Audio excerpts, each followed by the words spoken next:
We are on lesson 132 of A Course in Miracles workbook. And today's lesson is titled, I Loose the World from All I Thought It Was. What keeps the world in chains but your beliefs? And what can save the world except yourself? Belief is powerful indeed. The thoughts you hold are mighty, and illusions are as strong in their effects as is the truth. A madman thinks the world he sees is real and does not doubt it. Nor can he be swayed by questioning his thoughts' effects. It is but when their source is raised to question that the hope of freedom comes to him at last.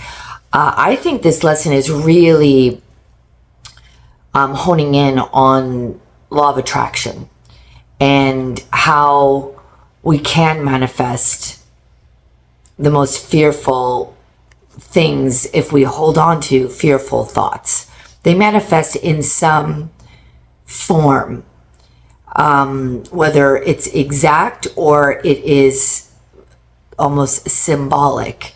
Either way, our thoughts are very powerful, and that's why these lessons are so beneficial but imperative to undo the mind, because it is so powerful.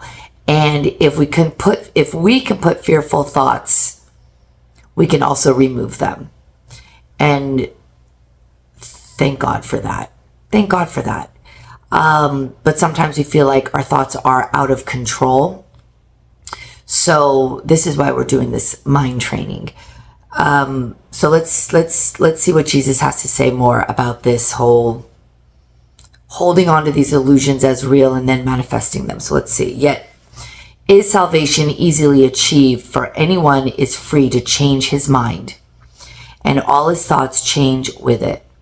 Now the source of thought has shifted, for to change your mind means you have changed the source of all ideas you think or ever thought or yet will think.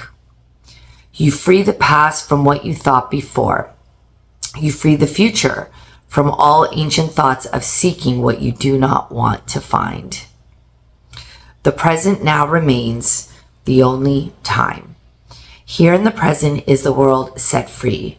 For as you let the past be lifted and release the future from your ancient fears, you find escape and give it to the world.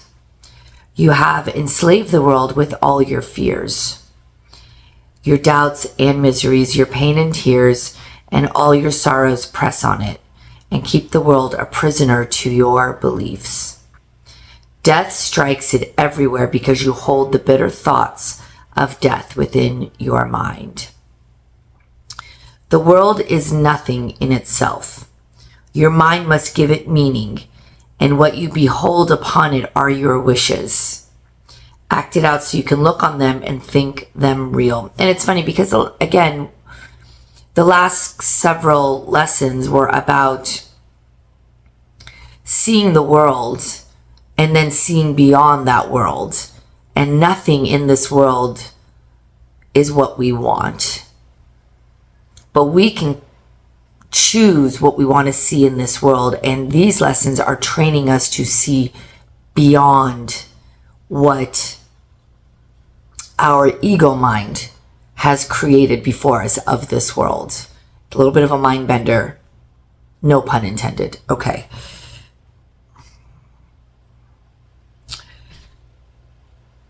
Perhaps you think you did not make the world, but came unwillingly to what was made already, hardly waiting for your thoughts to give it meaning. Yet in truth, you found exactly what you looked for when you came.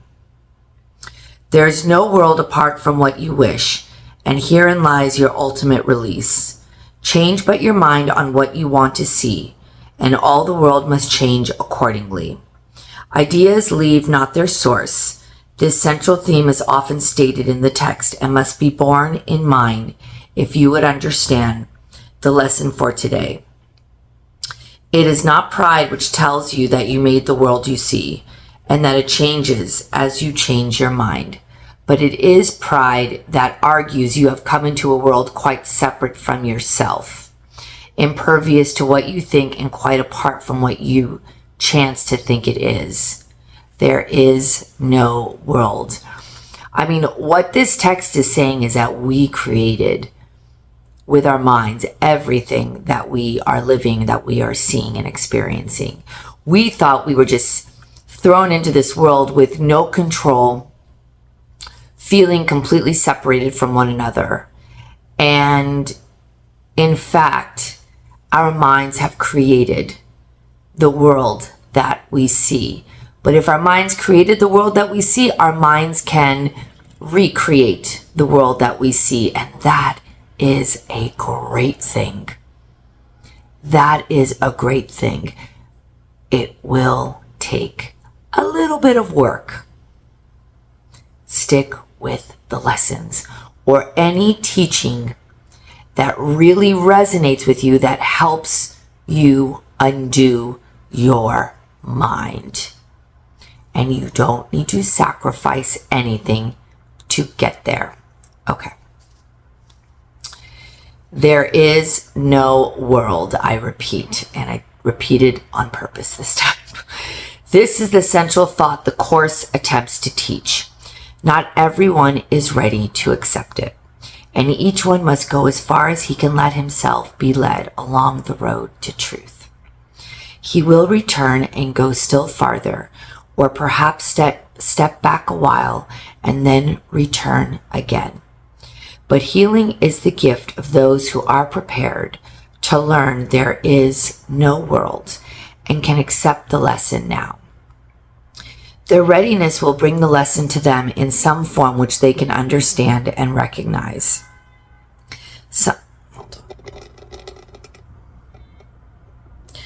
Some see it suddenly on point of death and rise to teach it. Others find it in experience that is not of this world, which is usually like a mystical experience, which shows them that the world does not exist because what they behold must be the truth, and yet it clearly contradicts the world. And some will find it in this course and in the exercises that we do today. That would be amazing, right? Today's idea is true because the world does not exist. And if it is indeed your own imagining, then you can loose it from all things you ever thought it was by merely changing all the thoughts that gave it these appearances. The sick are healed as you let go all thoughts of sickness, and the dead arise when you let thoughts of life replace all thoughts you ever held of death. A lesson earlier repeated once must now be stressed again, for it contains the firm foundation for today's idea. You are as God created you. I always have to remind myself of that. That is one. There's a lot of lessons and mantras that I wish I could, my little small brain can hold on or just remember and just boom, boom, boom, boom, boom. But I can't, or I haven't. I probably can, but I haven't. I am as God created me. God wills for me perfect happiness. So true. There is no place where you can suffer, and no time that can bring change to your eternal state. How can a world of time and place exist if you remain as God created you? What is the lesson for today except another way of saying that to know yourself is the salvation of the world? To free the world from every kind of pain is but to change your mind about yourself. There is no world apart from your ideas, because ideas leave not their source, and you maintain the world within your mind in thought. Yet if you are as God created you, you cannot think apart from him, nor make what does not share his timelessness and love. Are these inherent in the world you see? Does it create like him? Unless it does, it is not real and cannot be at all. If you are real, the world you see is false, for God's creation is unlike the world in every way. And as it was his thought by which you were created, so it is your thoughts which made it and must set it free, that you may know the thoughts you share with God. Release the world. Your real creations wait for this release to give you fatherhood, not of illusions, but as God in truth.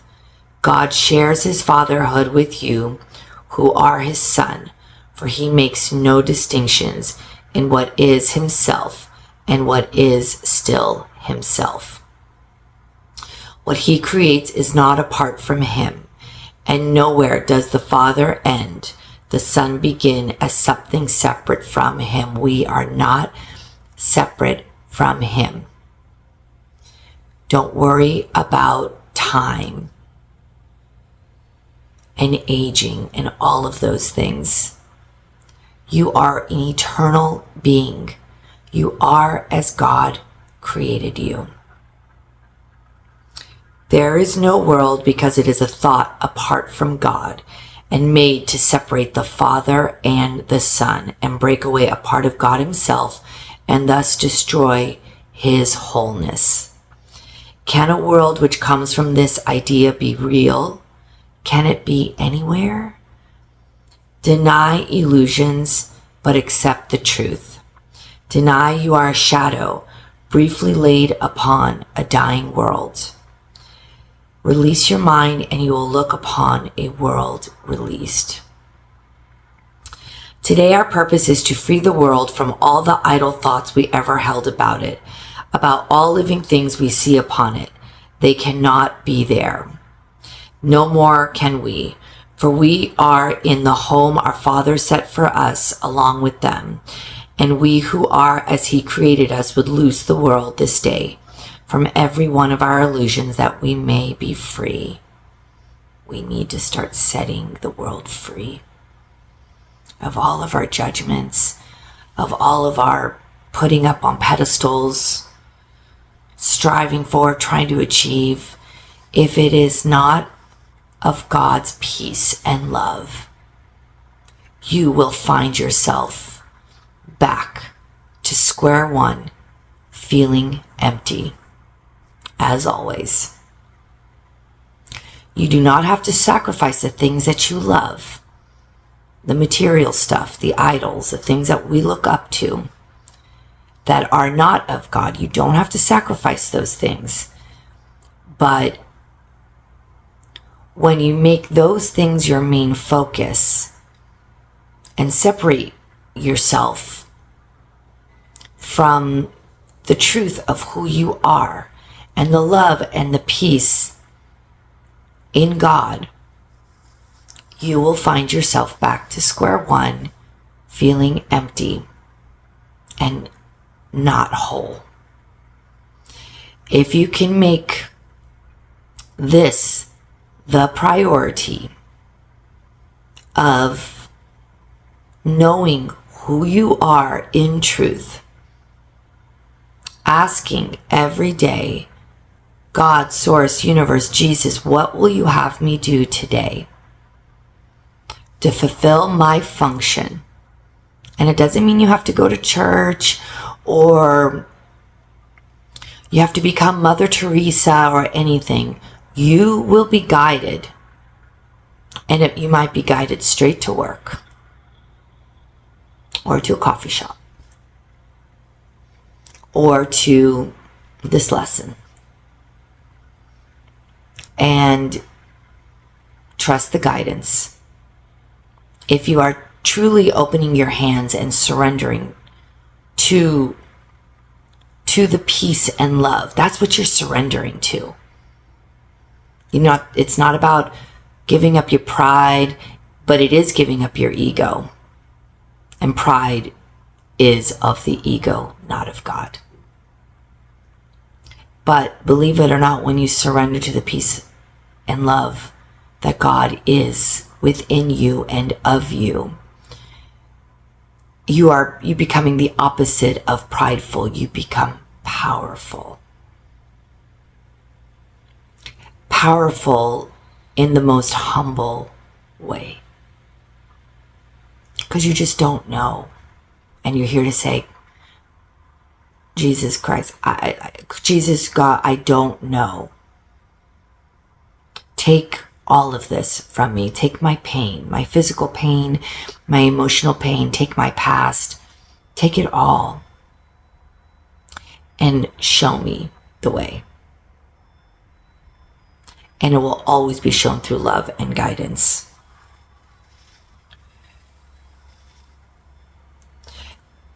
Today, our purpose is to free the world from all the idle thoughts we ever held about it and about all living things we see upon it. They cannot be there. No more can we. For we are in the home our Father set for us along with them. And we who are as He created us would loose the world this day from every one of our illusions, that we may be free. Begin the 15-minute periods in which we practice twice today with this. I, who remain as God created me, would loose the world from all I thought it was. For I am real because the world is not, and I would know my own reality. Then merely rest, alert but with no strain, and let your mind in quietness be changed so that the world is freed along with you. You need not realize that healing comes to many brothers far across the world, as well as to the ones you see nearby, as you send out these thoughts to bless the world. But you will sense your own release, although you may not fully understand as yet that you can never be released alone. Throughout the day, increase the freedom sent through your ideas to all the world, and say, whenever you are tempted to deny the power of your simple change of mind, I loose the world from all I thought it was and choose my own reality instead. If you are a numbers person, this section lands on page 244. When I get fours in double, triple, quadruple sequences, millions of angels are surrounding us at this very moment. I loose the world from all I thought it was and choose my own reality instead. I love that. Lesson 132, I loose the world from all I thought it was. Not easy, but do the 15 minutes practices and we will get there together. We will get there together. Thank you so much for listening and joining me today. God bless you and I love you. Till tomorrow's lesson. Take care.